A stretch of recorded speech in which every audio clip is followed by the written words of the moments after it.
નમસ્કાર મિત્રો, education with Jignesh Sharma તમારું સ્વાગત છે ને હું છું જિગ્નેશ. મિત્રો આજે થઈ છે 26/5/2025 અને આજે આપણે કેટલાક મહત્ત્વના મુદ્દાઓ પર ચર્ચા કરવા જઈ રહ્યા છીએ. તો એ મુદ્દાને પહેલાં જોઈ લઈએ આપણે. તો પહેલું છે ક્રમિક ભરતી 20માં, પછી એસસી અને ઓબીસી કેન્ડિડેટ માટે એક સંદેશ છે, પછી આજથી જે શરૂ થઈ રહી જિલ્લા પસંદગી 2 દિવસના બ્રેક બાદ એના પર થોડી ચર્ચા કરીશું. બીજો રાઉન્ડ આવવાની શક્યતા કેટલી છે અને કેવી રીતે એના પર થોડી ચર્ચા કરીશું. 6 થી 8નું શેડ્યુલમાં કેવું રહેશે એ બાબતની ચર્ચા કરીશું. અને છેલ્લે કચ્છ ભરતી બાબતમાં આગળ શું વધશે કેવી રીતે એના બાબતમાં થોડી ચર્ચા કરીશું. તો વિડીયોને અંત સુધી જોજો અને લાઇક શેર કરવાનું ભૂલતા નહીં જો તમને ગમે તો શરૂ કરીએ. સૌથી પહેલો મુદ્દો તો પહેલાં છે આ ક્રમિક ભરતીની જે રીતે રજૂઆતો પહેલાં ઘણા સમયથી થઈ રહી છે. સરકાર છેલ્લા 2 વર્ષથી ક્રમિક ભરતી માટે જે ઉમેદવારોને કહ્યું હતું કે ભાઈ અમે ક્રમિક કરશું પણ એ ક્યાંક ને ક્યાંક અત્યારે જે છે એ બધું જ ચિત્ર ઊંધું થઈ ગયું છે. પણ 6 થી 8માં જે મિત્રો રહ્યા એ લોકોને ક્યાંક ને ક્યાંક આશા હતી કે 9 થી 12ની જે ભરતી જે રહી એ પહેલાં થઈ જશે તો પછી છેલ્લે 6 થી 8 વાળાનો ચાન્સ આવશે તો એમને વધુમાં વધુ એમને ચાન્સ મળશે. પણ હવે જેવી રીતે 11-12 સરકારીમાં જેવી રીતે શાળા ફાળવણી થઈ અને ત્યારબાદ જે ઉમેદવારોએ અસંતોષ વ્યક્ત કર્યો જે જનરલ અને કેટેગરી બાબતમાં કે ભાઈ જનરલ માટે જે દાવેદાર હતા એને તમે કેટેગરી માટે પણ કેમ ઓપ્શન આપ્યો, આ બાબતમાં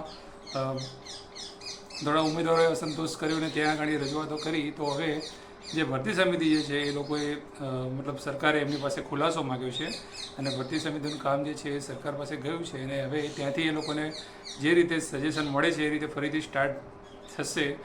કેટલા સમયમાં સ્ટાર્ટ થશે એ વસ્તુ હાલ હવે એની કોઈ શક્યતા છે નહીં. એટલે કે ફિક્સ આપણે સમય નથી કહી શકતા, કાલે પણ સ્ટાર્ટ થઈ શકે ગમે ત્યારે એ લોકો કહે ત્યારે. પણ હવે આ બાજુ જોઈએ આપણે કે વિદ્યા સહાયકનું જે શિડ્યુલ ચાલે એના મુજબ ચાલી જ રહ્યું છે અને સાથે સાથે જે 6 થી 8નું જે છે એ પણ એક તારીખ પ્રમાણે થશે. તો આજે 9 થી 12ની આખી ભરતી જે પહેલાં થવાની જે વાત હતી અને જે ફાયદો હતો એ ક્યાંક ને ક્યાંક હવે અત્યારે મુશ્કેલીમાં મુકાઈ ગયો હોય એ બાબત લાગી રહી છે. પછી વાત કરીએ એસસી અને ઓબીસી ઉમેદવારોની જે ટેટ 1માં જે સીટો જે ઓછી આવી છે તો એના માટે એ લોકો જે લડી રહ્યા છે કે ભાઈ અનામત પ્રમાણે જગ્યાઓ જે આવી જોઈએ એ નથી આવી તો રોસ્ટર પદ્ધતિ છે એનો પણ ક્યાંક ને ક્યાંક વિરોધ જે કરી રહ્યા છે. તો હવે એ બાબતમાં કેવું છે, અમુક લોકો કાલે એવી વાત કરતા હતા કે ભાઈ કોર્ટમાં જઈશું, ભરતી પર સ્ટે લાવીશું.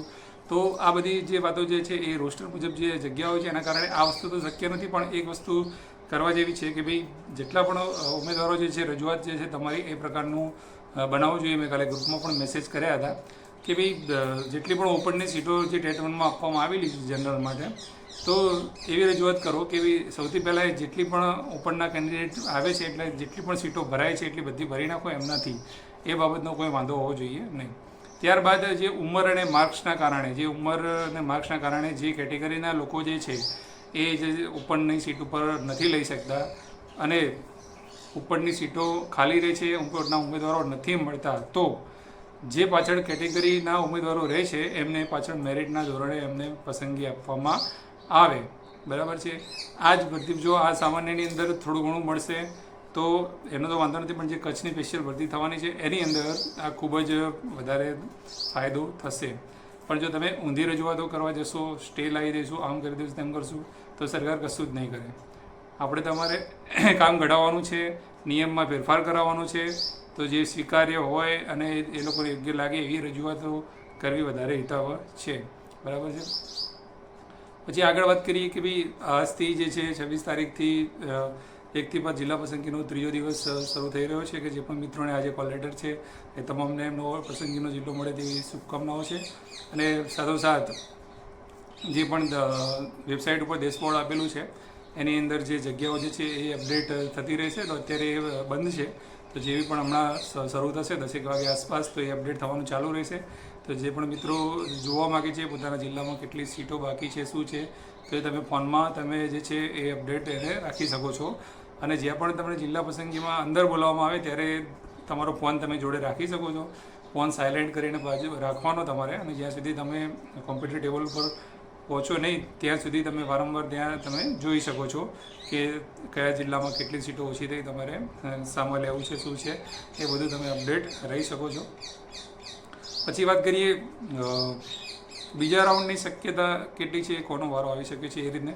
તો ઘણા બધા લોકોને પ્રશ્ન થાય છે કે વિદ્યા સહાયકમાં વ્યક્તિ પાંચમાં જે બીજી તારીખ સુધીનું શેડ્યુલ આપ્યું છે, તો હવે બીજા રાઉન્ડની શક્યતાઓ કેટલી છે. તો હું જ્યારે ગયો ત્યારે પણ એક સાહેબ હતા, એમને મેં પૂછ્યું હતું કે સાહેબ બીજો રાઉન્ડ આવશે ખરો? ત્યારે એમણે કીધું કે અમે મેક્સિમમ લોકોને એ રીતે બોલાયા છે અને છેલ્લા દિવસે અમે જે અમારે 250-300 લોકોની જે આમ રોજની હોય છે, પણ અમે છેલ્લા દિવસે 500 લોકોને બોલાયા છે. તો મેક્સિમમ અમારો પ્રયત્ન એવો છે કે બીજી તારીખ સુધીમાં પૂરું થઈ જાય. એટલે એ લોકો એવું કહેવા માગે છે કે જે પણ કેન્ડિડેટો એલિજિબલ છે, એટલે કે એમને ઓપનના કેન્ડિડેટ પછી તો મોટાભાગના એની અંદર આવી જશે. હવે બીજો રાઉન્ડ એ લોકોને પાડવો છે તો કોનો આવશે? તો જોઈએ કે એસટી કેટેગરીના ખાલી 25 લોકો જ આવ્યા અને એની અંદર આવ્યા છે, તો એની જે 600 ઉપર જે સીટો છે એના કારણે એનો રાઉન્ડ આવવાની 100% શક્યતા છે, એટલે કે એ આવવાનો જ છે, બરાબર છે.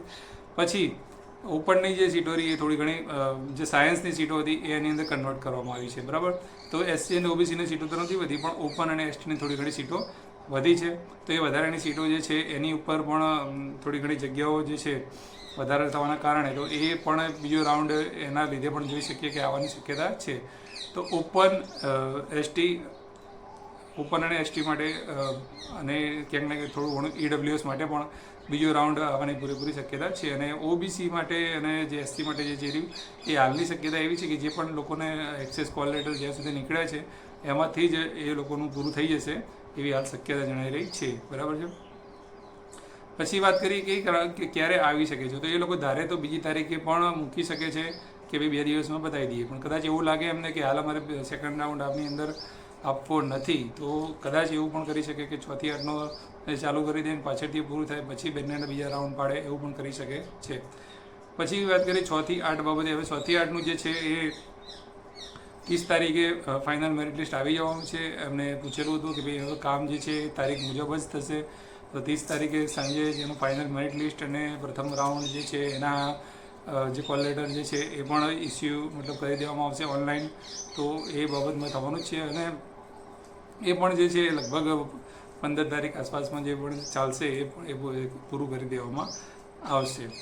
હવે વાત કરીએ કચ્છ સ્પેશિયલ ભરતી બાબતમાં શું અપડેટ છે અને ક્યાં આગળ હવે કેટલો સમય એની અંદર લઈ શકે છે, કેવું છે.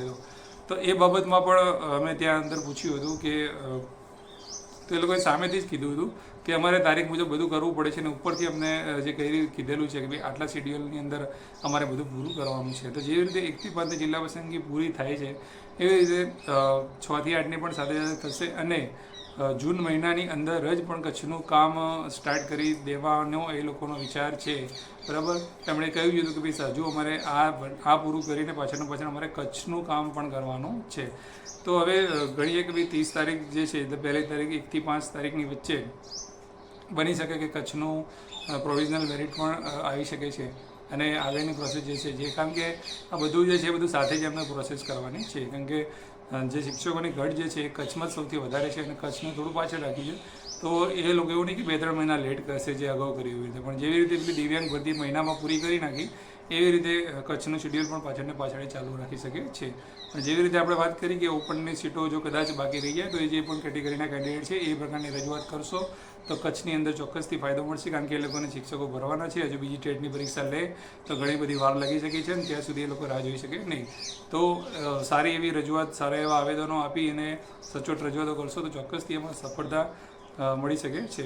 તો આ હતા મહત્ત્વના મુદ્દા, એના પર આપણે ચર્ચા કરી. હજુ તમારે આ બાબતમાં કોઈ પ્રશ્ન હોય, તમારો કોઈ પર્સનલ વ્યક્તિગત પ્રશ્ન હોય તો પણ તમે કોમેન્ટમાં જણાવી શકો છો. ચોક્કસથી આપણે એનું સોલ્યુશન આપીશું. ત્યાં સુધી આપણી સાથે જોડાયેલા રહેજો નવા વિડીયો સાથે. આજની વિદ્યા સહાયક જે જિલ્લા પસંદગીના 3જા દિવસની જે કંઈ પણ અપડેટ છે એની સાથે આપણે ફરીથી કાલે મળીશું. ત્યાં સુધી જય હિન્દ, જય ભારત, થેન્ક યુ.